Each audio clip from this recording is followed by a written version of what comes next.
Muito bem, empresários, estamos aqui mais uma vez com esse vídeo, trazendo algumas informações, esclarecendo algumas dúvidas.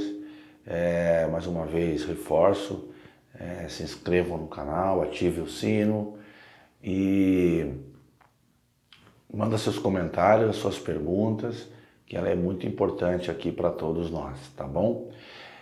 Nós temos dois pontos hoje para tratar, não quero estender muito. Achei bacana a interação, sobre a parte de restaurantes. A Daniela comentou sobre a parte de marketing, ou seja, ter uma aproximação junto ao cliente. Então, através das mídias sociais, ou enfim, tem que procurar aí tua equipe de marketing para trabalhar muito, né? Na verdade, foi o Fábio que tinha colocado sobre restaurantes, e a Daniela comentou sobre a importância do marketing nesse momento. Com toda certeza, o marketing faz parte, né, do todo o processo, e esse marketing explicando as medidas de segurança que o restaurante iniciou, mas com todas as medidas de segurança, distanciamento e tal, pode ser algo realmente muito interessante. Obrigado, Daniela, pela contribuição. O Celso comentou uma coisa que é bem complicada, né? Sobre a diferença de contador do simples, presumido e lucro real, né? Qual é a diferença? É muito caro esse custo, né? Ou despesa é muito caro. Celso, é muito complicado. Primeiro você tem que definir qual é o papel do contador na tua empresa, né? Você tem o teu contador como simplesmente um despachante, que é aquele que coleta documento e te manda as guias, né? Então ele vai te mandar guia do Simples ou os DARFs, GPS, FGTS, ou você entende que o seu contador é o parceiro estratégico da tua empresa. Em primeiro lugar, que isso vai definir se ele é custo ou despesa. Tá? Se você entender que o contador ele só faz aquilo que infelizmente o fisco manda fazer e ponto final, então ele passa a ser uma despesa para você. Então aí existe entre preço e valor. A gente vai abrir um leque aqui, né? Então aí ele passa a ter preço. Então, esse tá caro, aquele tá barato, né? Então você trabalha em cima de valores. Quando você entende que o seu contador é um parceiro estratégico, que ele, através dos seus dados, dos seus relatórios contábeis, ele passa a ser o fornecedor de informações para a tomada de decisão, aí ele deixa de ser despesa e passa a ser um custo. Então aí ele passa a ter um valor, né? Então assim, o que é observado no Brasil é que o contador ele é uma obrigação que o empresário tem que pagar. Ele não tem opção, tá? Então por isso ele acaba sendo muitas vezes tratado com preço e não com o devido valor, ok? Muito bem. Quando você entende esse panorama, se ele é uma despesa ou se ele é um custo, ou seja, se ele é uma despesa, eu tenho que pagar e não vou ter retorno disso, ou se ele é um custo, ele vai me trazer um retorno dentro do meu negócio, você começa a entender onde está encaixado e aí você consegue ter o tipo de contabilidade que você quer para a tua empresa. Quando você descobre que tipo de contabilidade você quer realmente para a tua empresa, então você está disposto a pagar pelo valor. Você entende que aquele investimento vai lhe trazer retorno. Tá? Então aí, nesse ponto, simples nacional presumido e real, ou qualquer outro enquadramento, não é isso que vai valer se saber se o contador é mais caro ou mais barato, dependendo do enquadramento dele. O que nós temos que entender é que cada tributação ele demanda um tipo de trabalho. Então, o Simples Nacional, apesar de simples, a gente achar que não tem nada de simples, que é muito complexo, mas ele tem poucas declarações acessórias para serem entregues para o governo. Tá? Ele é menos exigido, vamos dizer assim, tá? As responsabilidades civis, as tributárias são as mesmas, né? Porém, existe a TG1000, que é a contabilidade simplificada, então a contabilidade do Simples, ela é um pouco mais simplificada, enfim.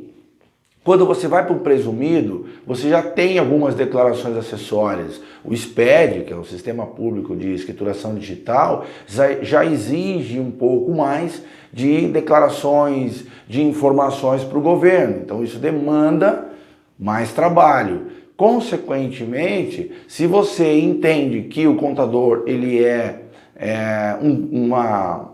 um custo para você e não uma despesa, ou seja, você não está preocupado com o preço e sim com o valor, você automaticamente procura uma contabilidade mais especializada nas tributações, não em uma ou em duas, em todas, ok? Quando você vai para o lucro real, a gente até brinca com os clientes dizendo o seguinte, que a mudança para o lucro real, ele não é mudança de enquadramento, e sim de cultura. Porque a vida do empresário, a vida da empresa, ela tem que ser 100% contabilizada, tem coisas que às vezes o empresário deixa passar, que no lucro real não pode, porque a apuração dos impostos é baseado em contabilidade, em lucro, né?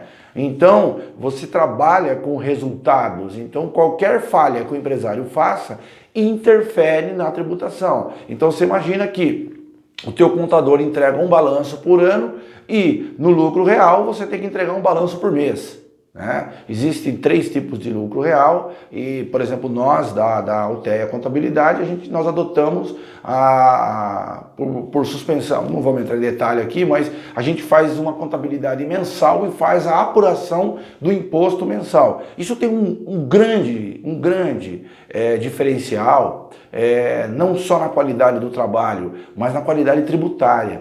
Então, Celso, cheguei no ponto principal. Não é o que você está disposto a pagar, mas o que você está disposto a ter de retorno, tá? Por exemplo, você pode ter um contador do Simples Nacional, um contador onde você entende que é parceiro estratégico, que você trabalha com valor e não por preço, e que você tenha com esse contador, você fecha um contrato com ele de reuniões periódicas, de apresentação de resultados, de apresentação de relatórios, né, dentro do Simples Nacional. Porque você está disposto a quê? A encontrar resultados dentro da legislação brasileira, que é muito complexa, né? Porque aí senão você fica só pagando o DARF, é só o DAS, né, do Simples, aí você chega numa tributação alta, aí você tem que abrir uma nova empresa do Simples, no nome do pai, da mãe, da sogra, do papagaio, do cachorrinho, e aí daqui a pouco você tem 50 empresas do Simples para você trabalhar, sendo que uma empresa, um CNPJ, com um contador estratégico, você conseguiria ter muito mais resultado tributário. Porque aí você começa a trabalhar a questão tributária da tua empresa. Então você tem um Simples Nacional com um contador parceiro estratégico, com o seu devido valor de honorários e não preço de honorários, e você começa do Simples, começar a fazer estudos, e daqui um ano e meio, o contador ter subsídios, ter base para poder encontrar um outro enquadramento, uma outra forma de tributação que você tribute dentro da lei, porém com uma redução de carga tributária. Se você não tem esse tipo de trabalho, esse esquema de trabalho, de fluxo de trabalho, o que vai acontecer? Você sempre vai entender que está pagando muito imposto, mas você não sabe de fato, porque você não fornece informações para a sua contabilidade suficiente para ela te fornecer dados, te fornecer análises, te fornecer uma vez por ano, verificar todas as tributações e verificar onde você está enquadrado. Olha, esse ano mantém no Simples, esse ano vai para o presumido. Eu sou meio preconceituoso com presumido. Eu acredito que presumido é uma carga muito pesada, né? Mas, ó, o presumido a gente viu aqui, realmente é uma tendência, é muito bom, dá para manter, viu? Vamos partir para um lucro real, porque a cultura da tua empresa comporta, porque não é só tributação, é a cultura da empresa, né? Tem empresas de faturamento muito baixos que estão no lucro real. Existe um preconceito para o empresário que lucro real é para as grandes empresas, que o lucro real é perigoso porque o fiscal vai no lucro real. Isso não existe, tá? Então, assim, Celso, o que você tem que entender, a tua resposta, a tua pergunta é você mesmo que vai responder. É mais caro ou é mais barato? O contador, o custo que eu vou ter no contador simples, real, presumido, é mais caro? Não tem como responder direito, porque depende muito do que você quer dentro da tua empresa. O que você vai querer? Então, assim, a contabilidade é uma ferramenta de gestão muito desprezada pelo empresário, que muitas vezes paga-se muito pouco para o contador no sentido de valorização do seu trabalho, e aí ele tem que gastar muito dinheiro ou com reclamatória trabalhista, ou com multas e fiscalizações, ou ele tem que gastar valores absurdamente altos para pagar um consultor para gerar relatórios que ele mesmo poderia, junto com o seu contador, estabelecer uma parceria muito mais próxima. Então, Celso, depende. A tua pergunta tem que saber o seguinte: quanto que a empresa entende a importância do contador? Quanto? É estranha a frase, mas é isso.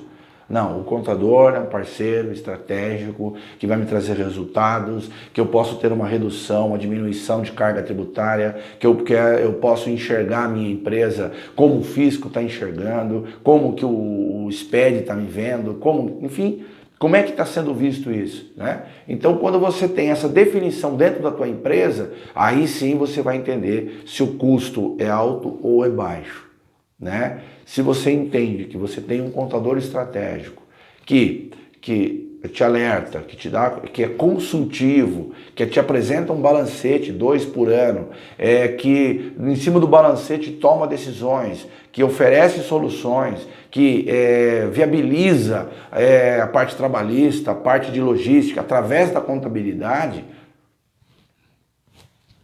então ele deixa de ser uma despesa cara e mesmo sendo um simples nacional. Tá, Celso? Então foi muito complexo a sua pergunta, eu agradeço, me desafiou aqui, né? Porque a gente entende o que tem no mercado hoje, e então eu quero agradecer aí não pela pergunta, mas pelo desafio, né? Espero ter contribuído, espero ter ajudado.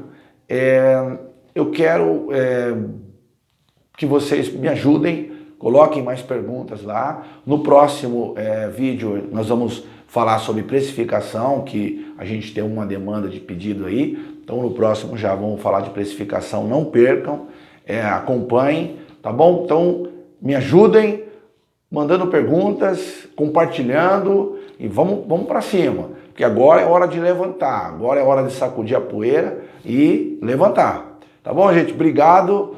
Um ótimo dia a todos.